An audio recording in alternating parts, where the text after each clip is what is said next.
Hi, it's Hans Lutz here. Today is January 1st, 2010, and we are down in warm and nice and sunny Florida, in Fort Lauderdale. I came down here on the 29th and spent a couple of days here now. New Year's Eve last night was amazing, and it was a clear sky night with a full moon and just the warmth, and it's just fabulous to be down here.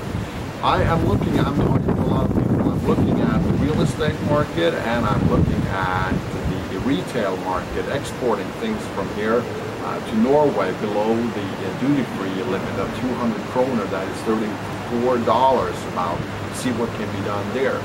And tomorrow I'm teaming up with a tea party, a local tea party here in Fort Lauderdale, so I will bring my camera and report from. They're standing on a corner of a very well-trafficked intersection with flags and banners, and it's the real tea party movement. So I'm heading out to see them.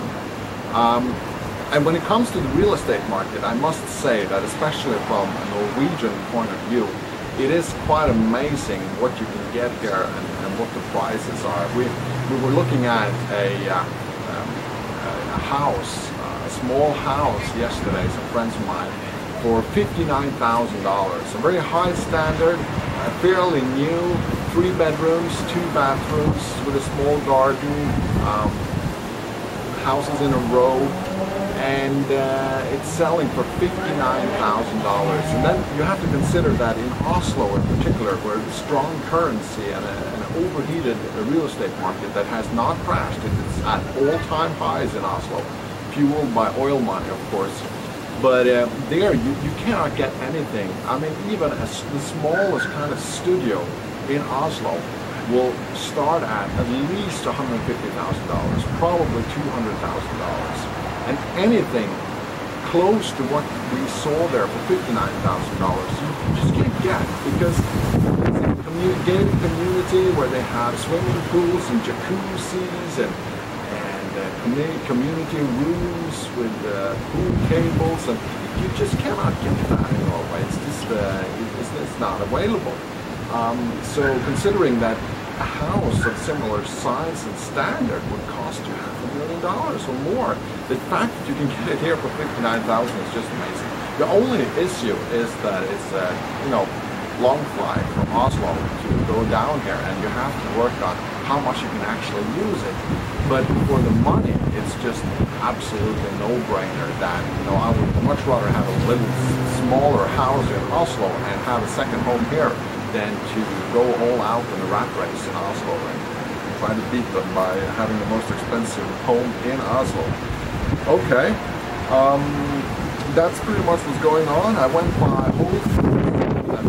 I really like Whole Foods, and I was fortunate to meet the founder of Whole Foods in Las Vegas a couple years ago, and amazed by the quality of the products and the whole concept of Whole Foods. But then again, it's expensive. I mean, Whole Foods prices are about the same as in Norway, even though the quality here is better. I was amazed to see that people were buying stuff even at that pretty high price level compared to other more sort of cost-leading chains here in the U.S. And then the last thing, I actually flew here on the very same flight, the Amsterdam-Detroit flight, where that Nigerian guy was trying to pull off a bomb in his trousers. So I flew the very same flight, just 2 days or 3 days later. And that was during the maximum security thing, where they increased the security and all that. And I got a full pack down, even up in the groin. The flight was an hour delayed. But the atmosphere was still pretty good. It wasn't sort of stressed out. And I saw that they were setting up some new equipment in Amsterdam, one of those things for a full body scanner, sniffer for bombs or whatever it was.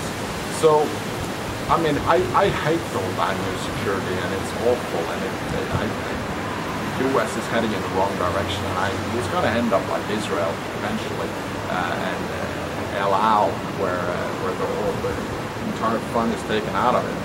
But still, we're it didn't feel unsafe, and as long as people are polite and all that, I guess it kind of works. But it takes some of the fun out of things to when that happens. And if we were a private enterprise, if the airlines were to set up their own security, it will be done differently. That's what we can say for sure.